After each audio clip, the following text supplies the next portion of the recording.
कितने सौभाग्यशाली हो, आपके कितने पुण्य हैं, आप जी को सत्संग प्राप्त है।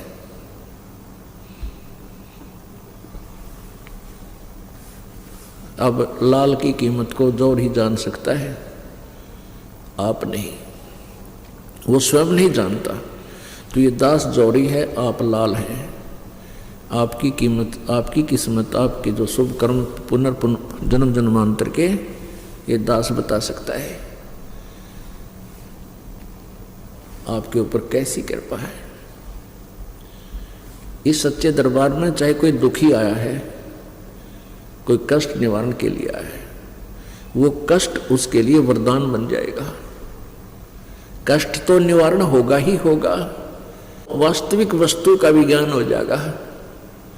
कहते हैं सतगुरु के दरबार में जाइयो बारंबार, भूली वस्तु लखा जमे, ये हैं सतगुरु दातारे।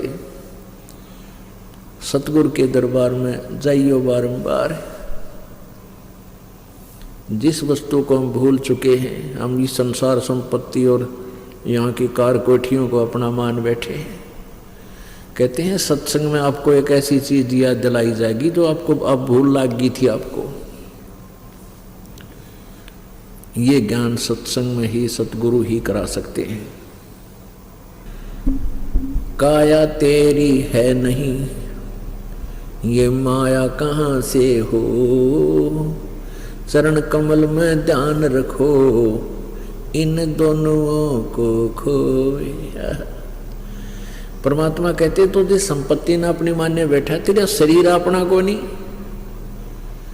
आज मृत्यु हो जाए बता, कल शमशान घाट में फूक फाक के और कर देंगे काम। या काया तेरी नहीं है, संपत्ति के चिपटा बैठा था। परमात्मा कहते हैं हमारी शरण में आने के बाद तेरी सारी तो व्यवस्था करेंगे हम,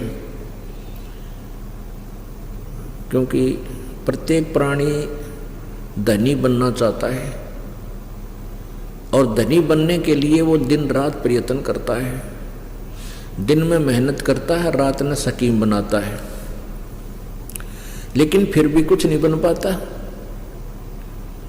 परमात्मा कहते हैं जय तुझे राजपाट भी चाहिए, मारा इधर ले जान। अगर तुझे धन चाहिए, राजा बनना चाहता है, तो वो भी हम ही बना सकते हैं। आपके भाग्य में नहीं है ये साधना, हम बताएंगे, आप कीजिए, आपको वो भी मिलेगा। लेकिन इसके मेरिट्स एंड डीमेरिट्स भी आपको साथ बताए जाएंगे। मेरिट्स यानी इसके लाभ हानि भी राज के साथ बताए जाते हैं। फिर आप राज नहीं चाहोगे। फिर कहने का भाव ये है परमात्मा का कि जहाँ तू डले ढोर्या है, जो साधनाएं आप जी कर रहे हो और जिन भगवानों को आप सुप्रीम पावर मान बैठे हो, वो आपके भाग्य में परिवर्तन नहीं कर सकते। मासा घटे न तेल बढ़े, विधना लिखे जो लेख, सच्चा सतगुरु मेट कर ऊपर मार दे मेख। अब कहते हैं मासा घटे ना तिल बदे, यानी कोई नो चेंज एट ऑल। आपके भाग्य में किसी प्रकार का कोई परिवर्तन ना श्री ब्रह्मा जी कर सकते, ना विष्णु जी, ना शिव जी, और न ब्रह्म कर सकता, न पर ब्रह्म कर सकता। केवल परम अक्षर ब्रह्म कर सकता है। और उस परम अक्षर ब्रह्म कब करेगा? आप उसकी शरण में आ जाओगे। गीता जी अध्याय नंबर 18 के श्लोक 62 में कहा कि अर्जुन तू सर्वभाव से उस परमेश्वर की शरण में जा जिसकी कृपा से तू परम शांति और सनातन परम धाम शाश्वतम स्थानम, शाश्वतम माने सदा रहने वाला, अविनाशी, कभी नष्ट ना होने वाला, कभी समाप्त न होने वाले उस लोक को प्राप्त होगा, उस स्थान को प्राप्त होगा, यानी सतलोक चला जाएगा।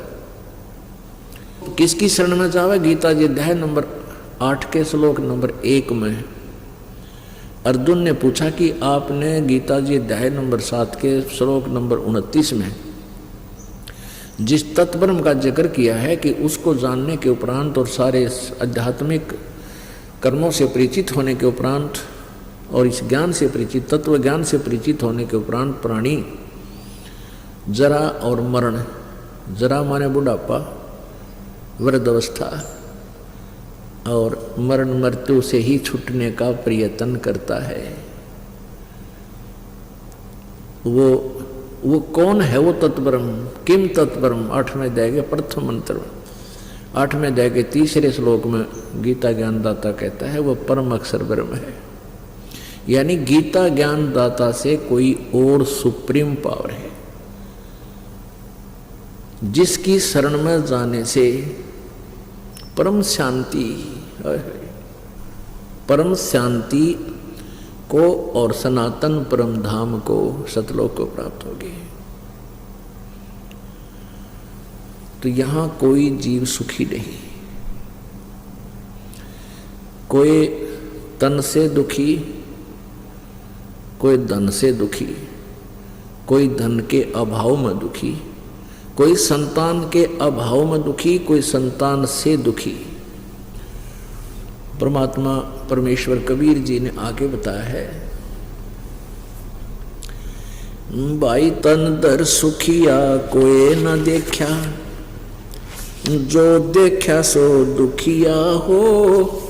उदय अस्त की बात करते हैं, मन सबका किया विवेका हो। सबका किया विवेका हो। तन दर सुखिया कोई न देखा, जो देखा सो दुखिया हो। उदय अस्त की बात करते हैं, मन सबका किया विवेका हो। सबका किया विवेका हो। भाई जंगम दुखिया जोगी दुखिया, जंगम दुखिया जोगी दुखिया, तपस्वी को दुख दूना हो। जंगम दुखिया जोगी दुखिया, तपस्वी को दुख दूना हो। आशा तृष्णा सबको व्यापे, कोई मैल न सुना हो। कोई मैल ना सुना हो। तंदर सुखिया कोई न देखा, जो देखा सो दुखिया हो। उदय अस्त की बात करते हैं, मन सबका किया विवेका हो। सबका किया विवेका हो।